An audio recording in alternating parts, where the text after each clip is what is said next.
Assalamualaikum warahmatullahi wabarakatuh. Alhamdulillahirabbil alamin. Assalatu wassalamu ala asyrafil anbiya'i wal mursalin wa ala alihi wa ashabihi ajmain. Amma ba'du. Apa kabar semua sahabat Sendra sekalian dimanapun sahabat berada? Ketemu kembali bersama Sendra di hari ini spesial mengenang guru kita, gurunya umat Islam, gurunya kita bersama almarhumah Profesor Dr. Hajah Huzaimah T. Yanggo MA. Hari ini saya ajak kembali sahabat-sahabat sekalian untuk kemudian ngobrol dengan sosok tokoh-tokoh terdekat beliau. Hari ini saya ajak sahabat-sahabat ngobrol dengan Buya Dr. Haji Anwar Abbas MM MAG. Beliau merupakan Wakil Ketua Majelis Ulama Indonesia Pusat. Beliau juga merupakan dosen Fakultas Syariah dan Hukum UIN, pernah bersama beliau, UIN Jakarta. Lalu kemudian sosok pakar ekonomi Islam Indonesia, dan Ketua PP Muhammadiyah. Ada banyak lagi jabatan beliau. Beliau merupakan sosok yang tentu sangat banyak bersama beliau, terutama di Dewan Syariah Nasional dan di Majelis Ulama Indonesia.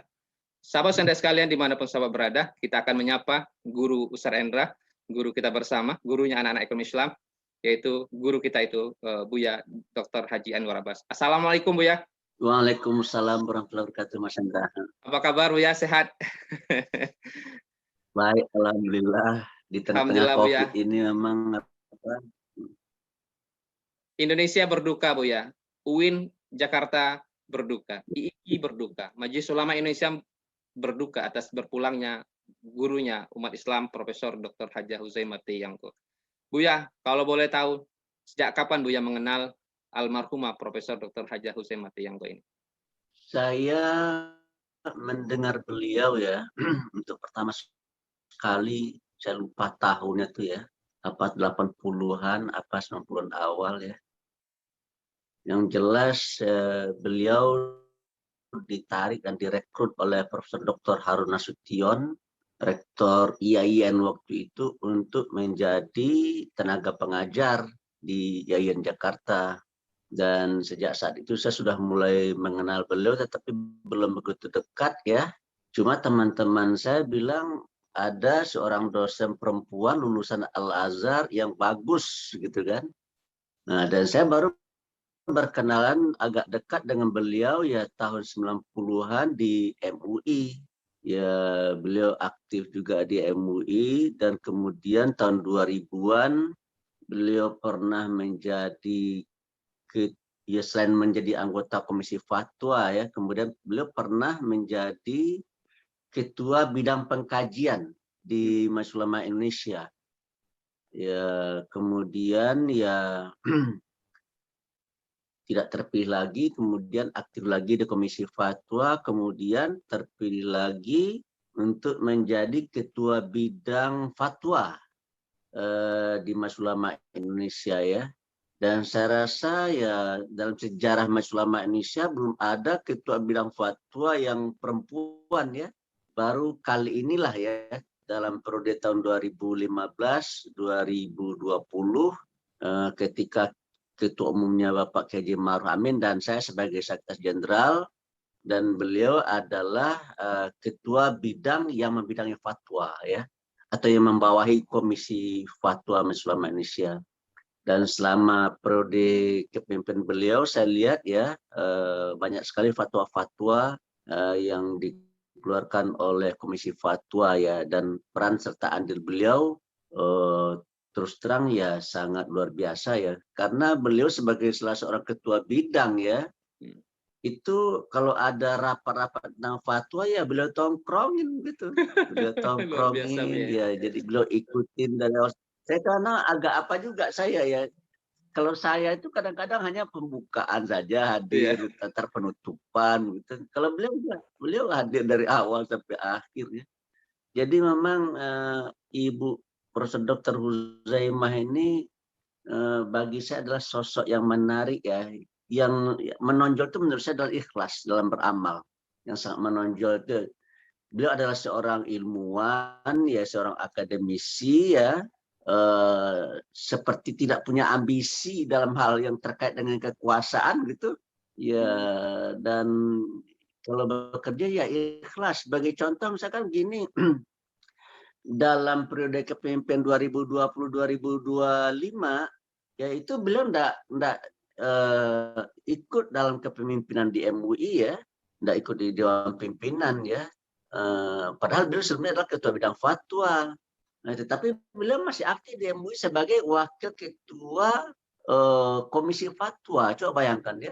Dia adalah dulu ketua bidang yang membawahi fatwa, kemudian dalam periode 2020-2025 ini dia adalah wakil ketua Ketua. komisi. Coba bayangkan ya. Dan ternyata Jadi ketuanya adalah muridnya beliau, Dr. Haji Asrorun Niam, yang merupakan murid beliau. Dan ini menarik. itu, iya, betul betul. Dan dia biasa aja gitu ya. Jadi nothing tulus saja ya. Jadi saya terus terang ya, maaf ya, sulit juga mencari orang yang punya sikap dan pandang seperti itu ya. Biasanya orang kalau seandainya sudah pernah menjabat jabatan tinggi gitu itu tidak lagi mau turun gitu, lebih baik tidak ikut aja gitu kan. Ya dari kalau seandainya saya tidak lagi jadi ketua bidang MUI, saya tidak mau aktif lagi lah gitu kan. Tapi kan, beliau kan masih mau aktif gitu kan. Dan bahkan menjadi ya, komisi itu adalah di bawah dia dulu ya. Ada ketua komisinya. Nah, lalu sekarang beliau setelah tidak jadi ketua bidang ya dia mau jadi wakil ketua komisi. Coba bayangkan itu ya. Jadi jabatan itu nampak oleh saya ya bagi beliau ya bukanlah sesuatu yang mutlak ya. Yang penting bagi beliau itu adalah bagaimana cara bisa berbuat dan mengabdi ya untuk kepentingan agama, umat dan bangsa. Nah, ini yang menurut saya yang penting dan yang sangat perlu disuruh teladanin ya. Nggak ada istilah power syndrome gitu pada beliau ini ya. Kan kalau orang nggak terpilih lagi ya biasanya ya ngomel sana ngomel sini ya. Tapi kalau ini sunyi dari apa itu ya. Jadi ya luar biasa ya. Bagi saya sosok seperti ini ya jadi suri teladan lah ya. Buya, makasih Buya, luar biasa. Ternyata perjalanannya yang begitu panjang Buya dengan almarhumah Prof. Dr. Huzaimah Yanggo ini. Jadi Masya Allah luar biasa, terutama lebih banyak di Majelis Ulama Indonesia. Nah Buya, saya juga pernah bertanya sama Prof. Huzaimah satu ketika, Prof, apa sih kunci kiat Prof sehat sampai usia 70 tahun? Nah ternyata salah satunya yang Buya sampaikan tadi, dia mengatakan ikhlas, sabar, banyak membaca, banyak bekerja. Jadi 4 itulah menurut beliau kunci tidak pikun dan kemudian tetap sehat sampai di usia beliau 70-an itu. Wah, makasih Buya. Buya, apa sih kesan Buya? Ada nggak kesan atau kemudian canda atau humoris dan berbagai macamnya? Karena menurut beberapa tokoh, sosok Prof. Huzaimah ini sangat disiplin waktu. Jadi orang kalau rapat dia duluan paling datang. Lalu kemudian kalau orang sudah selesai dia masih tetap kemudian melayani orang untuk ngobrol dan berbagai macamnya. Ada nggak kesan Buya terhadap almarhumah kira-kira? Bagi saya begini, beliau itu kan dosen saya. Oh gitu Buya ya? Mata kuliahnya saya lupa itu ya. Kalau nggak salah ya apa istilahnya saya lupa itu. Pokoknya menerjemahkan teks ya, menerjemahkan teks gitu ya. Jadi saya ini mahasiswa beliau ya, dan ketika saya menjadi sekjen, saya kan boleh katakan ya tidak pernah tidak ikut rapat kecuali kalau ada hal yang penting ya. Dan itu saya perhatikan ya salah seorang yang sangat rajin untuk ikut rapat setiap hari Selasa itulah Ibu Profesor Dr. Huzaimah.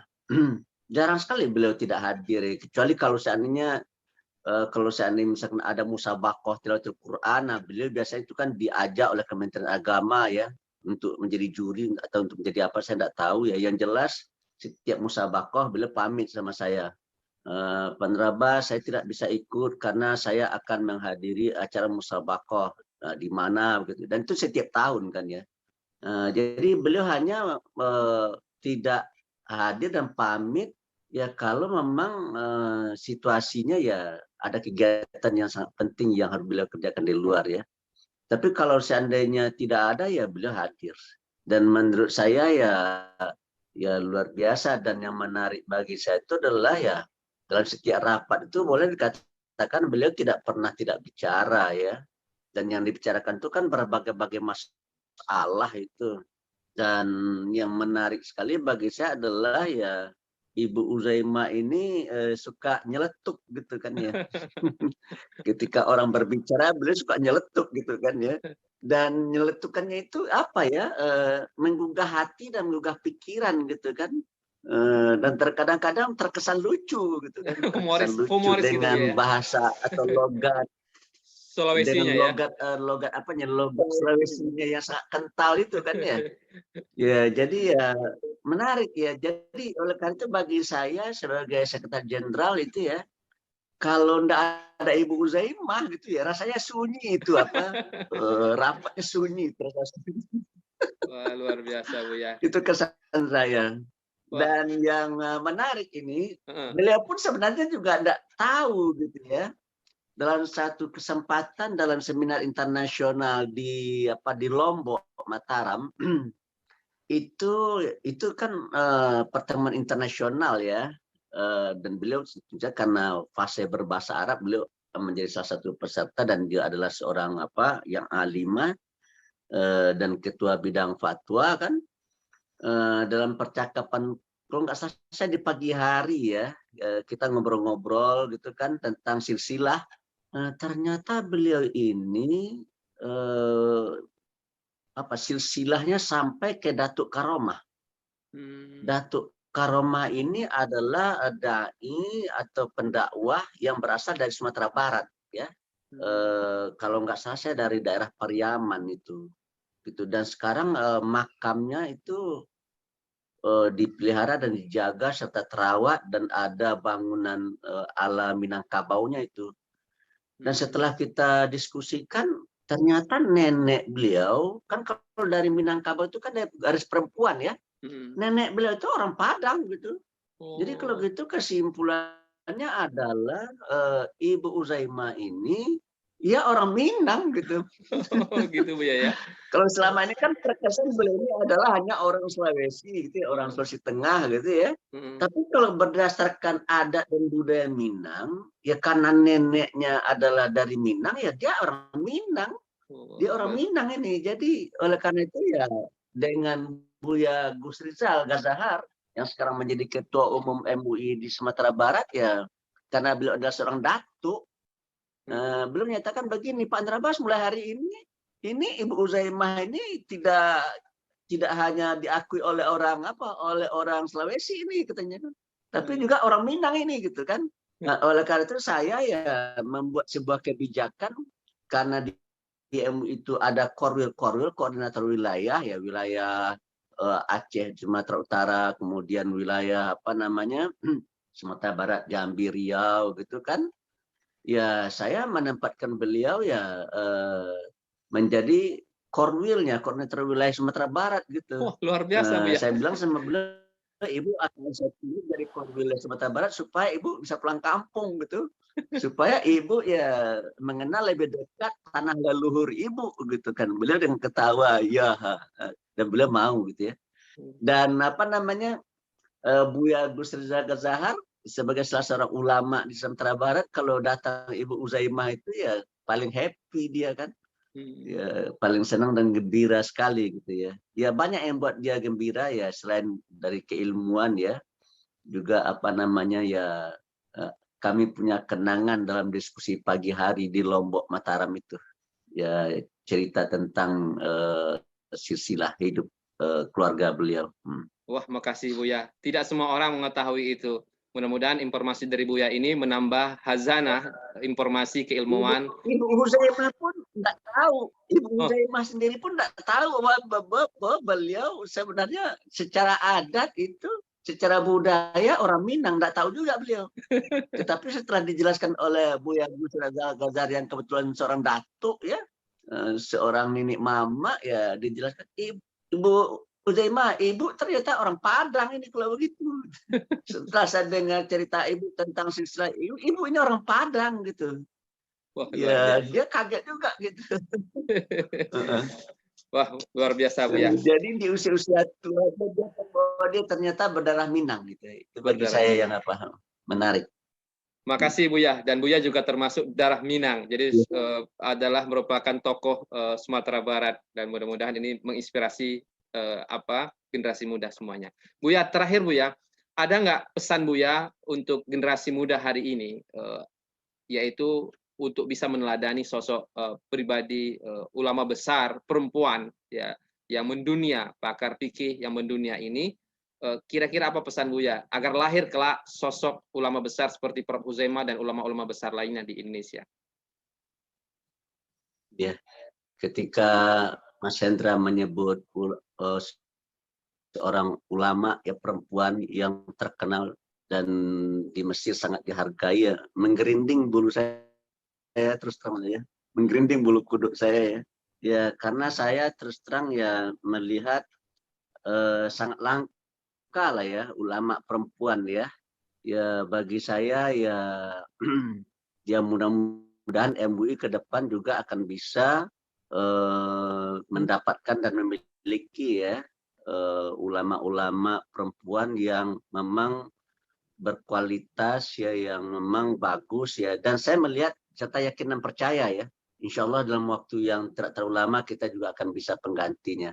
Ibarat pepatah ya, apa namanya, hilang satu tumbuh seribu. Saya yakin dan percaya itu. Ya. Amin. Jadi kita memang bersedih dengan kepergian beliau ya, tapi beliau kan juga adalah seorang pendidik ya, seorang pengajar, seorang dosen ya, dan beliau juga sudah mendidik kader-kadernya ya, di antaranya Mas Hendra ya, kan kadernya Ibu Uzaimah kan begitu ya. Jadi ya mudah-mudahan ya bagi saya begini, saya rasa ya Ibu Uzaim, semua kita kan akan meninggal ya, dan semua kita nanti akan dihisap ya. Dalam apa hasil bacaan saya ya, barang siapa yang meninggal karena wabah itu kan dia syahid ya, dia kan matinya mati syahid ya. Jadi dengan demikian menurut saya ya secara teologis persoalan dia dengan Tuhan sudah selesai. Ya Tuhan akan mengampuni dosa-dosa yang bersangkutan ya. Dan Tuhan akan membalas kebaikan beliau selama ini ya, dan Tuhan akan memberi upah khusus sebagai syahid ya. Cuma kan sesama dosa kepada Tuhan bisa saya rasa sudah hapus ya, cuma dosa kepada sesama kan belum tentu ya. Dosa kepada sesama kan tidak bisa diampuni oleh Allah. Dosa kepada sesama hanya bisa dimaafkan dan diampuni oleh sesama gitu.